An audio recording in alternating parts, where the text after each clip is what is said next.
Donc, c'est relatif, c'est subjectif. On ne pourrait pas dire que c'est objectif. Voilà. L'albatros, cet oiseau-là, la matérialisation de cet oiseau, voilà, qui souffre pour traîner ses ailes.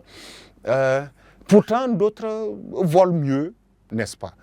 La chevelure, comme je viens de l'illustrer, est-ce que toute chevelure correspond à la souffrance, le malaise, la difficulté, ce qui est pénible, etc. Donc, c'est subjectivité. C'est la subjectivité, n'est-ce pas, dans la connaissance, dans le mouvement du symbolisme. Alors, il se caractérise aussi par la symbolisation surtout. La symbolisation qui aurait dû peut-être venir même en premier, c'est l'icône phare, la symbolisation de la connaissance, des notions, du savoir, etc. C'est rendu de façon symbolique ou de façon, symbolisée et iconique, de sorte qu'on pourrait ajouter l'iconie, d'accord, l'iconicité. C'est-à-dire, ce sont les icônes qui parlent. Donc, lorsque vous ne savez pas lire les icônes, vous n'allez pas vous retrouver dans ce que dit un véritable symboliste pur. Vous avez la prédilection poétique. Ils aimaient surtout la poésie. La prédilection poétique. Ou en tout cas, un penchant fort pour la poésie. Voilà. Les écrits des symbolistes là étaient beaucoup, à la limite, poétiques. Leurs écrits reposent le plus sur le sensationnel. Voilà, le sensationnel, le mystère, le flou, l'indétectable. Voilà, ce qui ne peut pas être caractérisé de façon claire et de façon précise. En plus de ça, cette manière de fonctionner, vous l'aurez compris, et dans ces principes généraux ainsi dégagés là, d'accord? Alors, le retour sur une sorte de primauté de l'imaginaire et de la spiritualité dans un monde de plus en plus axé sur la science et la raison, vous voyez que le symbolisme caractérise un rejet des normes.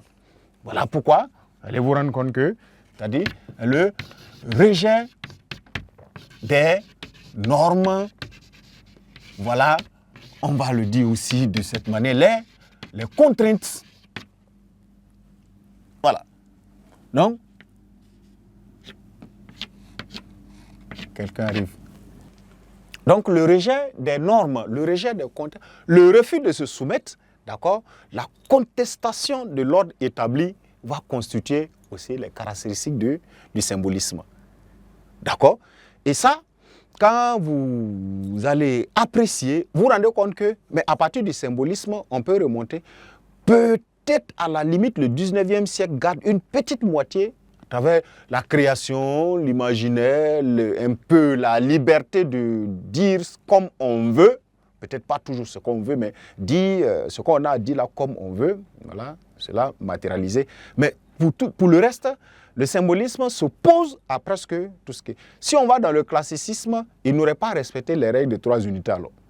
On tombe dans le 18e siècle, c'est la contestation de la primauté de la raison.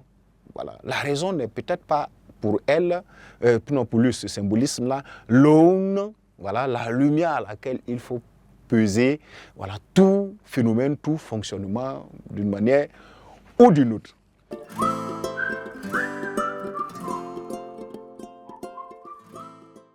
Ceux qui ont été les auteurs courants, les auteurs influents de ce mouvement-là, nous allons les noter en termes de 4.2, là maintenant, auteur, voilà, auteur, si on peut le dire, et œuvre, voilà, du symbolisme. Auteur et œuvre du symbolisme. Et dans les auteurs et œuvres de ce symbolisme-là, vous allez vous rendre compte que les poètes dominent d'abord même, d'accord, parmi eux. À la limite, au fait, un auteur symbolique peut être auteur d'un roman écrit, mais la plupart du temps, en tout cas, il se retrouve plus dans le registre poétique. Et vous avez Alors, ce Charles Baudelaire, voilà, à travers son illustre Fleur du mal. Les fleurs du mal.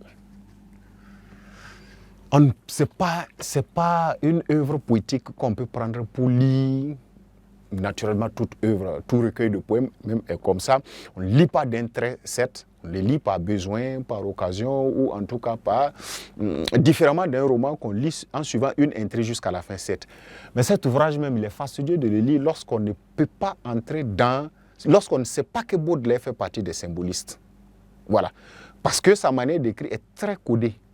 Les titres de ses poèmes, par exemple, Le vin des assassins, Le puits des assassins, La chevelure, L'albatros, vous voyez ce genre de thèmes-là, ils sont codés, ces titres poétiques-là, parce que chaque titre renvoie à une réalité. Mais la plupart du temps, Baudelaire a eu la particularité d'accentuer, n'est-ce pas, ou les poèmes de Baudelaire ont eu la particularité d'être accentués sur la femme. Voilà. Et symbolisé comme étant, la plupart du temps, bon, un fond, on va le dire ainsi, comme ça, un fond de problème, ou en tout cas, un être de problème.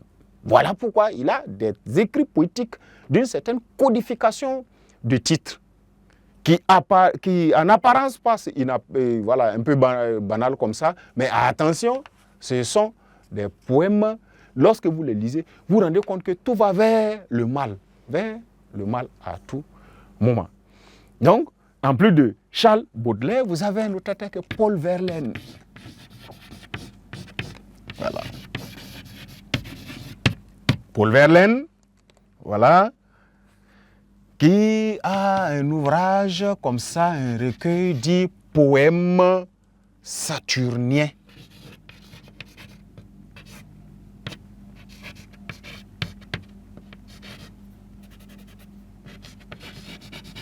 Poèmes saturniens et romances sans parole. Et romances, les romances sans parole. Voilà. Vous voyez par exemple, bon, depuis le titre même des recueils, il y a parfois une certaine appréciation. La romance, sinon, les romances sans parole, comment elles se vivent, on ne peut le savoir. Mais il y a la touche, d'accord, des symbolistes. En plus de qui, vous noterez Arthur Rimbaud. Arthur Rimbaud. Je crois que c'est comme ça qu'il écrit que son Rimbaud est écrit. Arthur Rimbaud, je crois bien.